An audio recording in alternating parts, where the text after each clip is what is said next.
O marketing, ele vem atuando dentro de novas e disruptivas lógicas. Será que você já se deu conta de todas elas? Bem, foi por isso então que eu reuni aqui as 7 novas lógicas que eu venho percebendo dentro do marketing, digital ou tradicional, como você preferir. Porque afinal, o marketing se trata do relacionamento entre marcas e pessoas, independente do contexto ou da tecnologia que eles estiverem utilizando. E essa é uma lógica que nunca muda.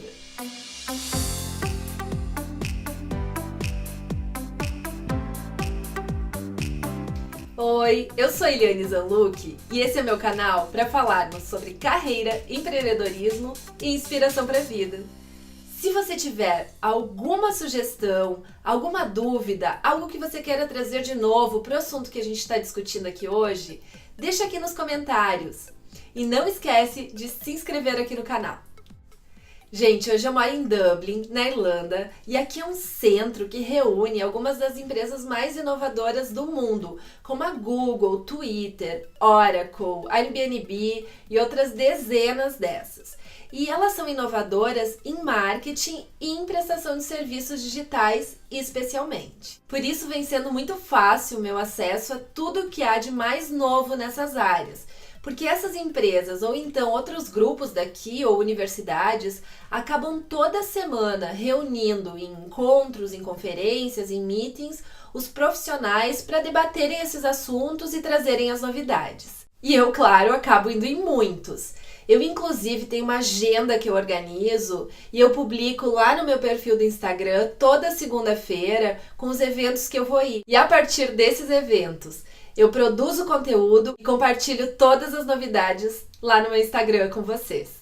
Então o que eu percebo? Que são muitas novidades e mudanças que acabam demorando para chegar até aí na ponta, até aí junto a você profissional e de uma forma clara e consistente e contundente também. Então, como eu sou uma profissional que vem do mercado, que sabe das necessidades e das realidades que você enfrenta, eu reuni essas informações todas, essas novidades, essas mudanças em 7 lógicas muito fáceis e aplicáveis para que você possa utilizar aí no seu dia a dia, junto às marcas, junto aos clientes ou junto ao trabalho que você realiza. Então, a número 1. Marcas, propagandas, produtos e serviços precisam ser conteúdo. E eu ouvi uma frase muito interessante que dizia mais ou menos assim: nós precisamos parar de interromper o que as pessoas estão interessadas e precisamos ser o que essas pessoas estão interessadas. Sim, porque cá entre nós, as pessoas, a maioria delas, pelo menos, não são muito fãs de propaganda. Elas não gostam de ser interrompidas junto ao que elas estão buscando, estão fazendo por um anunciante. Só que ao mesmo tempo, alguém precisa pagar essa conta, porque afinal, hoje, quem está lá navegando pela internet, nós mesmos, não estamos muito dispostos a pagar por todo o conteúdo. E quem acaba pagando essa conta são os anunciantes, são as empresas interessadas em chegar até a gente que está lá, tranquilo, consumindo o nosso conteúdo. E nesse sentido também, o que eu venho percebendo é uma preocupação muito grande das plataformas como o Google, por exemplo, em preparar os anunciantes de forma com que eles percebam que eles precisam se tornar cada dia mais interessante para o seu público consumidor. Eles precisam ser conteúdo. A 2, então, é que números hoje são tão importantes quanto criatividade ou mensagem para o marketing. Por exemplo, a gente sempre ouviu falar que profissionais de propaganda eles precisavam ser criativos, depois ser estratégicos e agora então vem mais uma característica. Eles precisam gostar muito de cálculos e estar muito antenados aí à matemática. Porque cada vez mais os pixels, os segundos, eles precisam ser calculados. E até tem aí algumas pesquisas que dizem que se o teu consumidor ele não se interessar por ti nos 2 primeiros segundos, ele já pula propaganda, pula mensagem, pula o que tiver para pular e vai para a próxima. E aqui vem uma coisa que para mim foi bastante chocante, porque parece que faz muito tempo, mas afinal não são séculos atrás. Em 2014, eu dei uma primeira aula na pós-graduação, que ela era uma aula de como medir os resultados de marketing. E quando eu fui procurar mais sobre esse assunto, eu descobri que só existia um livro no Brasil que tratava desse tema, em 2004, gente, sobre números em marketing. Enfim, perceba quanto era precário há poucos anos atrás essa possibilidade. E hoje a gente tem todos os recursos para monitorar segundo a segundo, minuto a minuto, todo o comportamento do consumidor junto aos resultados que a gente quer obter, junto às nossas campanhas e junto às nossas vendas. E na lógica 3 vem uma frase que é a seguinte: conteúdo é rei, mas contexto é a rainha. Essa é uma frase do Gary Vee e eu adoro ela porque ela traz 2 temas muito importantes, que são o ser conteúdo, mas também o contexto. Porque hoje, mais importante do que nunca, é o nosso entendimento do comportamento do consumidor nas redes sociais e fora delas. Aqui também vem mais uma questão interessante, porque eu trabalhei muitos anos com pesquisa de mercado e era uma tarefa bastante árdua e cara até para as empresas conseguir mapear, entender o comportamento do consumidor. Ainda é caro e ainda é importante, mas hoje também se tem um outro recurso que é esse mapeamento dentro das mídias digitais. E isso facilita muito. E o ideal, lógico, seria cruzar ambos, né? Entender o que a pessoa faz fora e o que ela faz dentro da internet. Mas eu gostei muito de uma figura que eu vi mapeando contextos, que era assim, uma família assistindo TV e ao lado uma menina ali no seu mobile.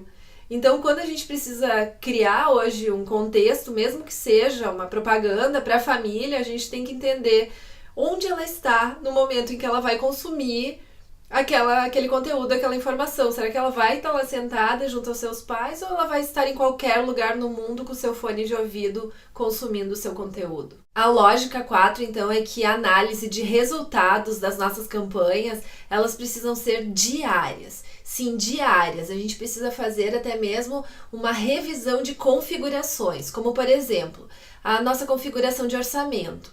A gente precisa testar o que vem dando certo ou não. Esse teste, ele muitas vezes dura semanas até a gente ter uma campanha assertiva, mas precisa ser monitorado diariamente. Da mesma forma, a oferta. A gente tem que observar de que forma o consumidor, o internauta, vai estar interagindo com a nossa oferta e adequar ela da melhor forma possível. Então, nessa configuração, né, de revisão de orçamento com oferta, é onde a gente vai chegar no melhor resultado aí para o nosso cliente ou para o nosso negócio. E aqui entra uma questão muito interessante, talvez uma das mais as que a gente vai ver, que é a necessidade de um profissional de marketing ter muita paciência e observar e analisar, né? E além de paciência, muita consciência. Acabou o tempo em que líderes, chefes, donos de contas, donos de empresa ou quem quer que seja, tomavam atitudes com base na emoção. Hoje o trabalho é muito mais em equipe, a equipe analisando números para conseguir conduzir da melhor forma a mensagem, o conteúdo e a campanha. E a lógica 5, então, nossa, essa ela é matadora. A gente não pode mais criar fantasias sobre as marcas, porque afinal, produção de conteúdo é muito conteúdo para criar. A marca tem que ser muito bem posicionada, tem que ter um propósito muito claro e muito verdadeiro. Porque se não for, o conteúdo vai ser praticamente impossível de ser criado dentro de uma lógica verdadeira. E também o trabalho de social media, ele é um trabalho de engajamento constante, ele não é só um lançamento de um anúncio. Então essa produção de conteúdo, vamos lá, ela exige uma verdade da marca, um posicionamento claro, para que todo o conteúdo que venha a ser gerado, ele seja realmente consistente, alinhado e claro para o consumidor final. E a lógica número 6 vem dentro do que eu falei anteriormente, que as mídias, as plataformas, hoje elas querem muito auxiliar os anunciantes. Dentro disso, por exemplo, o Google, ele tem uma série de ferramentas de automação para que o anunciante consiga ter uma noção clara do que vem acontecendo com a realidade dessa campanha e consiga adequar de forma absolutamente inteligente e se conectando mais ao contexto digital do usuário. A coisa é tão complexa que a Google tem ferramentas para a gente praticamente customizar o anúncio para um consumidor. A Trivago, por exemplo, que é uma empresa que vocês conhecem, ela tem 25 mil diferentes anúncios numa mesma campanha. É claro que um deles vai se adequar a você. Então eu reuni aqui as ferramentas que a Google apresenta como sendo essas ferramentas para inteligência, para automação, né, da nossa mensagem junto ao consumidor.